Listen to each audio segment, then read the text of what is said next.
tu veux venir en Thaïlande pour t'installer, pour bosser, pour vivre en famille, pour ta retraite, si tu veux venir sans stress, il faut quand même prévoir quelques petites choses avant de venir. Dans mon cas, 30 000 bahts d'avance pour prendre un condo, c'était suffisant, mais c'est un T2. Donc pour une personne seule ou un couple, c'est largement suffisant. Par contre, si tu viens avec une famille plus grande et des enfants, il va falloir prévoir plus large, ça va de soi.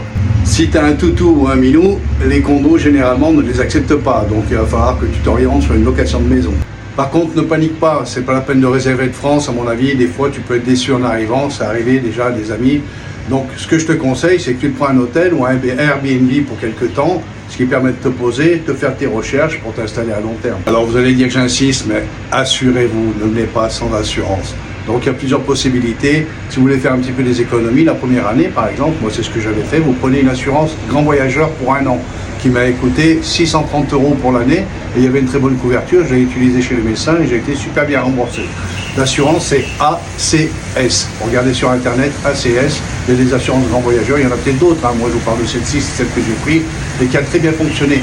Et du coup c'est une bonne économie pour démarrer la première année. Alors, bien sûr, choisis le bon visa, hein, retraite, éducation, vie familiale, enfin, il y en a plusieurs sortes, tu regardes et tu fais ton choix en fonction de ce que tu comptes faire ici. Vous verrez dans mon profil, il y a une petite case où c'est marqué visa, il y a plusieurs vidéos qui reprennent, donc ça pourra déjà vous donner des idées au cas où. Donc c'est bien que ce soit carré, il faut se préparer dès le départ, et soit là, il est ici, d'être tranquille, de ne pas avoir d'autres soucis à gérer en étant sur place, déjà qu'on ne connaît pas, donc ne rajoutez pas des soucis, venez avec des choses carrées. Et là, tu as ton logement, ça commence, donc tu as un TM30, un document qui va être fourni par ton propriétaire ou par ton hôtel, et grâce à ce document, tu vas pouvoir aller faire ta demande de certificat de résidence. Alors ça, tu en auras besoin pour plein de choses, pour acheter une moto, enfin vraiment plein de choses, pour les visas, etc. à renouveler.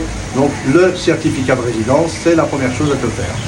Avec ça, tu pourras ouvrir aussi ton compte en banque, et avec ça, tu pourras aussi passer tes licences de conduite Thaï. C'est pas trop compliqué à remplir, tu vas à l'immigration, il te faut une photo, tu remplis les cases, tu firmes ton TM30 et au moins tu as ton certificat de résidence, et avec ça tu peux déjà attaquer pas mal de choses. Je vous conseille, si c'est possible, de mettre un petit billet de 2000 de côté au cas où, si vous avez un problème, une urgence, quoi. Avoir 2000 € d'avance au moins, c'est pas mal. Alors, par contre, les haineux, etc., passez votre chemin. Si ça ne vous intéresse pas, vous ferez des vacances. Moi, ce que je vous conseille, c'est ne débarquez pas avec 500 € dans les poches en disant je vais tout faire sur place, ça va être facile. La Thaïlande, c'est pas un terrain de jeu non plus, hein. Pose-toi des bases solides et après tu pourras profiter tranquillement. Sur ce, ciao.